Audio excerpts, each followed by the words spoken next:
So, in the last lecture, we have started the point from this topic, that is the bioethics. So, ethics is nothing but the moral principles which govern the environment or which are related with the environment.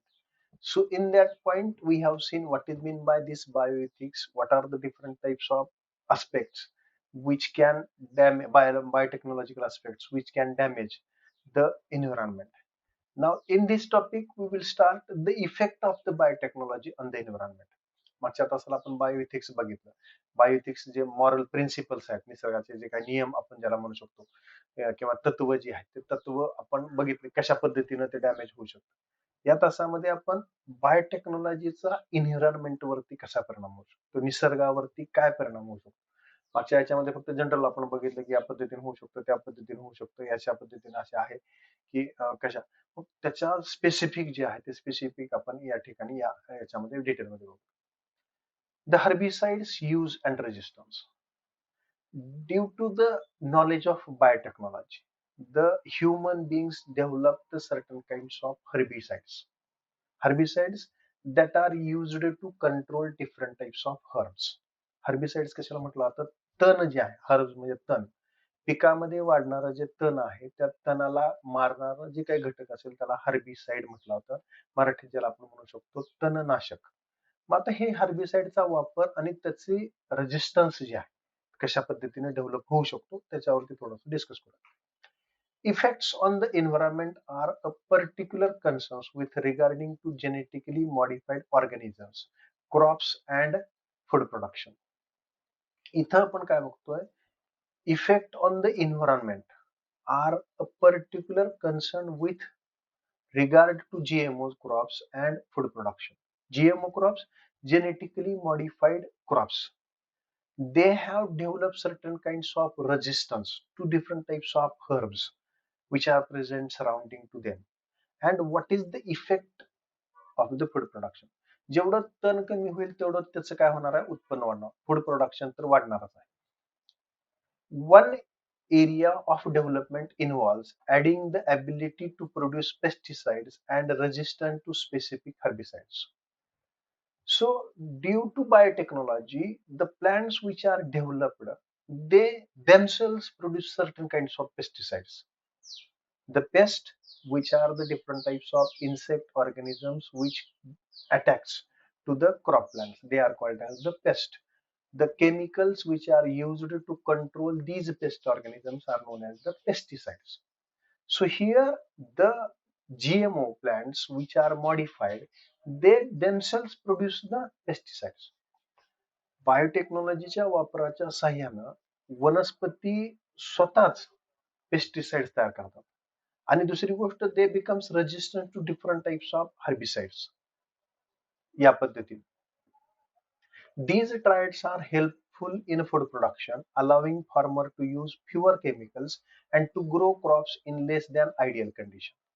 Now, as these GMO plants are developed, the food production is increased and allow the farmer to use fewer chemicals. Why chemicals are used by the farmers? To control the different types of pests and different types of the herbs.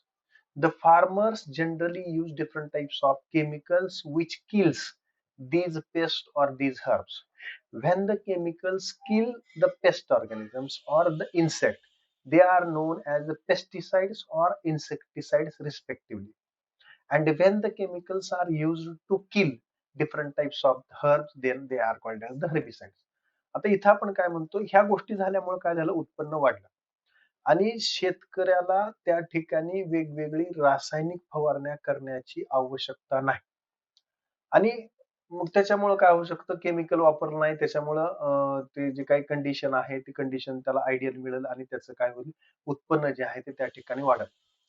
However, herbicide use could be increased, which will have larger negative effect on the surrounding environment. So due to these herbicides, again they are not target specific. They can damage the crop plant as well as certain kinds of useful different types of the herbs. पण इथं काय म्हणलं पहा, herbicides use could be increased, which will have larger negative effects on the surrounding environment. सभोवतालचे जे काही दुसरे उपयोगी हर्ब्स आहेत त्याला पण ते काय करून टाकणार आहे, मारून टाकू शकतो. Also, unintended hybrid strains of weeds and other plants can develop resistance to these herbicides through cross pollination, thus negating the potential benefit to the herbicides.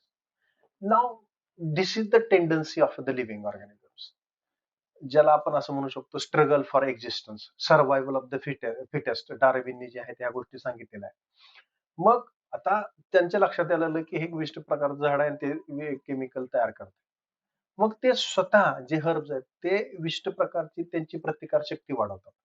त्यांची प्रतिकारशक्ती एवढी वाढवतात की हे जे काही हेर्बिसाइड्स आहेत, ह्या हेर्बिसाइडचा त्यांच्यावरती कोणताही परिणाम होत नाही. They becomes resistance to those chemicals. And due to the increasing resistance by the herbs, the negative effect of the potential benefit of the herbicide is developed.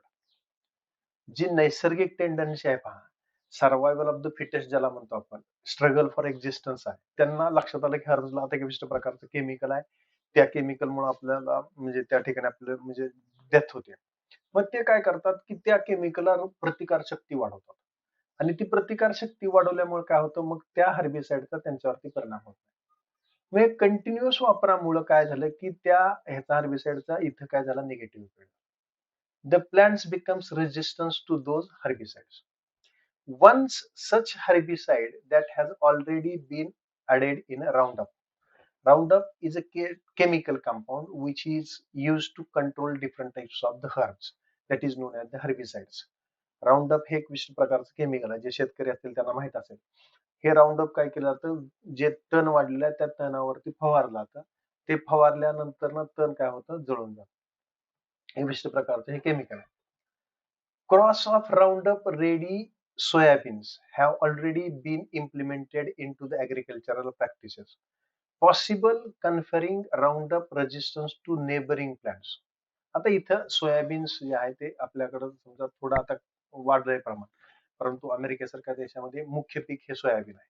मग त्यांनी काय केलं, त्या ह्याच्यामध्ये सोयाबीन मध्ये ते इम्प्लिमेंटेशन केलं, राऊंडअप सारखं केमिकल तयार करण्यात. पण आता राऊंडअपला रेजिस्टन्स नेबरिंग प्लांट त्या ठिकाणी तयार झाले, जे आपण पहिल्या याच्यामध्ये म्हणलं होतं. That is the natural tendency. दुसरं महत्वाचं, हे राऊंडअप जे chemical that is the carcinogenic that can cause the cancer in the human बिंग्स. हा दुसरा ऍडव्हर्स इफेक्ट आहे. इथं आपण समजा नाही डिस्कस केला, इथं फक्त आपण हर्बिसाइड्स अँड रेजिस्टन्स बघतोय. परंतु हे राऊंडअप इतकं घातक आहे की याच्यापासून कॅन्सर होण्याची शक्यता जास्त. आपल्याकडे शेतकरी सर्रास वापरतात, परंतु बाहेरच्या देशामध्ये याच्यावरती बॅन आणलेला आहे. आता इथं हा केमिकल न वापरता काय केलं, the soybean itself have the tendency to develop the chemical Roundup. Due to that the herbicides herbs which are present surrounding that soybean that gets damaged. But the herbs develop the resistance power to that Roundup. काय झालं पहा, इथं असे development केली की soybean स्वतः ते pesticide herbicide तयार करायला, परंतु त्याच्या सभोवताली वाढणारे जे काही तण होतं त्यांनी स्वतःमध्ये रेजिस्टन्स डेव्हलप केलं आणि त्या राऊंडअपचा त्यांच्यावरती कोणताच परिणाम झाला. म्हणजे हर्बिसाइड डेव्हलप झाले, परंतु रेजिस्टन्स पॉवर पण काय झाली त्या ठिकाणी वाढली. The second effect on untargeted species, because different types of the components or the chemicals which are used, they are not target specific. BT corn, which produces its own pesticide, is also in use today. BT corn हे याच्यावरती आपलं discussion झालंय. Bacillus थुरिंजेन्सिस नावाचा जो bacteria आहे तो विशिष्ट प्रकारचं टॉक्सिन तयार करतो, ज्याला बीटी टॉक्सिन म्हटलं जातं. ते जीन त्या बॅक्टेरियामधून वेगवेगळ्या वनस्पतीमध्ये इंट्रोड्यूस केलं. हे बीटी कॉर्न मका आहे, बीटी कॉटन आहे, बीटी ब्रिंजल आहे. ह्या सगळ्या ज्या प्रकार आहेत हे आपण खाण्याच्या गोष्टी आहेत. समजा ह्याच्यामध्ये जे आहे, मग याच्यामुळं कापूस असेल त्याला जी काही बोंडाळी लागणार आहे, मका जी आहे ह्या मक्याला पण ते एक विशिष्ट प्रकारची स्टेम बोरर म्हणलं जातं. ते आतूनच त्याचं स्टेम जे आहे ते पोखरलं जातं. मग ह्याच्या कंट्रोलसाठी वनस्पतीच अशा तयार केल्या गेल्या की त्याच्यावरती त्या अळीचा प्रादुर्भावच होणार नाही. बीटी कॉटन असेल, बीटी ब्रिंजल असेल, बीटी कॉर्न असेल, ह्या तिघांमध्ये एक विशिष्ट प्रकारची अळी आहे. वांग्यामध्ये आतूनच अळी डेव्हलप होते, त्यानंतर बोंडाळी, ज्याला कापसामध्ये बोंडाळी जे त्याचं इन्फ्लोरन्स आहे तेच आतून पकडून टाकते. आणि कॉर्न मका जे आहे त्याचं स्टेम बोरर जे आहे ते स्टेमच ते इंजेक्ट करतं. मग त्याच्यासाठी एक विशिष्ट प्रकारचं पेस्टिसाइड त्याच्यामध्ये डेव्हलप होतं आणि त्याच्यामुळे त्याच्यावरती पेस्टचा परिणाम होतो. It has adverse effect on monarchs butterfly populations, which are not the original target of the pesticides. Now, these pesticide is introduced in the plant to control them from different types of pest organisms. जसं मगाशी मी म्हटलं बोंडाळी आहे, stem borer जे आहे मक्यामधलं त्याच्यासाठी आहे. परंतु याचा परिणाम हे जे बीटी टॉक्सिन त्याच्यामध्ये आहे त्याचा परिणाम कशावरती झाला? मोनार्च बटरफ्लाय, फुलपाखराचा जो एक प्रजाती आहे त्याच्यावरती परिणाम झाला. जे उपयोगी आहे पॉलिनेशन साठी त्याचा उपयोग होऊ शकतो. जे useful organisms also can be damaged due to these chemical compound, due to these pesticides. हा काय झाला त्याचा साइड इफेक्ट झाला. It can also have environmental effects on the natural or beneficial species. याच पद्धतीने निसर्गामध्ये भरपूर प्रमाणात एक उदाहरण आपण बघितलं, ह्याचा इफेक्ट जो आहे त्या ठिकाणी झालेला आपल्याला दिसून येतो. Now the effect of biotechnology on the human health. माणसामध्ये काय परिणाम होतो? That can develop certain kinds of allergy. Genetically modified organisms, genetically modified crops could potentially have negative effects on the human health as well. ह्याचा genetically modified organism जे त्याचा परिणाम माणसावरती पण होऊ शकतो. फॉर एक्झाम्पल बीटी कॉर्न मगाशी बघितलं, BT brinjal म्हटलं मी, ह्याच्यामध्ये ते बीटी टॉक्सिन तयार होणार आहे. ते बीटी टॉक्सिन जे आहे ते माणसाच्या शरीरामध्ये जाणार आहे. कारण आपण मक्याची कणीस खाल्लं ते पोटात जाईल, वांग खाल्लं ते पोटात जाईल. याचा ऍडव्हर्स इफेक्ट आपल्याला त्या ठिकाणी होऊ शकतो. Consumers have developed unexpected allergic reactions. Allergic reaction अंगाला खाज येणे, अंगावरती गांधी येणे, चक्कर येणे, मळमळ करणे, अशा प्रकारचे साइड इफेक्ट्स आपल्याला त्या ठिकाणी दिसून येऊ शकतात. Example, researchers used a gene from the Brazil nut, a special kind of nuts which are present in the Brazil, to increase the production of methionine in the soybeans. Methionine is an amino acid which is present in maximum amount in the soybean. To increase the content of methionine in the soybean, the gene from the Brazil nut is introduced into the soybean. काय होते पहा, soybean जे आहे ह्या soybean मध्ये मिथायनिन नावाचं amino acid जास्त प्रमाणात असतं, असायला पाहिजे, जे माणसाच्या फायद्याचं आहे. हे जे आहे ब्राझील नट जे आहे त्याच्यामध्ये जास्त तयार होतं. मग काय केलं, त्या ब्राझील नट मधला तो जीन जो मिथायनिन तयार करतो तो कशात इंट्रोड्यूस केला? सोयाबीन मध्ये. म्हणजे सोयाबीन मध्ये मिथायनिनचं प्रमाण वाढलं. The insertion of this gene inadvertently caused allergic reactions to the soybean in those with no nut allergies. आता हे एक थोडस हे आहे, नट काही जणांना नट्स जे आहेत त्याची अलर्जी असते. मग आता हे जीन कशातून इंट्रोड्यूस केलंय? त्या ब्राझील नट मधून. कशामध्ये इंट्रोड्यूस केलंय? सोयाबीन मध्ये. ज्यावेळेस सोयाबीन कन्झम्पशन होईल, ज्या माणसाला नटची अलर्जी आहे त्या नटची अलर्जी त्या ठिकाणी दिसून येईल. म्हणजे सोयाबीन नट्स नाही जरी खाल्ले तर ते याच्या सोयाबीनमुळे ते दिसून येतात. The long term effects. Because GMO technology has been available for such a short amount of time, there is a relatively little research which has been conducted on the long term effects on health, which we cannot anticipate at this point. ह्याचा ज्याला मराठीत आपण असं दुरोगामी विचार जर करायचा म्हटलं, आता आपण तात्पुरत्या प्रमाणात हे नवीन नवीन डेव्हलपमेंट झाली. आता काही थोड्याफार बोटावर मोजण्या एवढ्या काही वनस्पती आहेत त्या किंवा ऑर्गॅनिझम जे जेनेटिकली मॉडिफाईड केलेले आहेत, परंतु हे फार कमी काळामध्ये डेव्हलपमेंट झाली. अजून साधारणतः एक 5-10 वर्षानंतर याचे साईड इफेक्ट दिसायला लागते. हे काही ज्या काही गोष्टी आहेत ह्या ज्या गोष्टी ज्या माणसाच्या शरीरामध्ये चाललेल्या आहेत याचा दुरोगामी विचार अजून तरी आपण बघितलेला नाही. तो होण्याची शक्यता सुद्धा त्या ठिकाणी जास्त आहे. The new proteins. Proteins that have never been ingested before by humans are now part of the foods that people consume every day. Certain kinds of the proteins, they are not present in the human body, but due to the GMOs, genetically modified organisms, these proteins are introduced into the human bodies nowadays. Their potential effects on human body are as of yet unknown. मी आत्ताच म्हटलं हे सगळं तंत्रज्ञान नवीन आहे. थोडे 7-8 वर्षामध्ये ही development चालू झालेली आहे. अजून ह्याचे दूरगामी इफेक्ट आपल्याला दिसणार नाही. जसं हे प्रोटीन जे आहे, नवीनच प्रोटीन त्याच्यामधून तयार केलं. सिंगल सेल प्रोटीन असेल किंवा कशातून ते माणसाच्या शरीरामध्ये गेलं, जे अगोदर माणसाच्या शरीरामध्ये नव्हतं.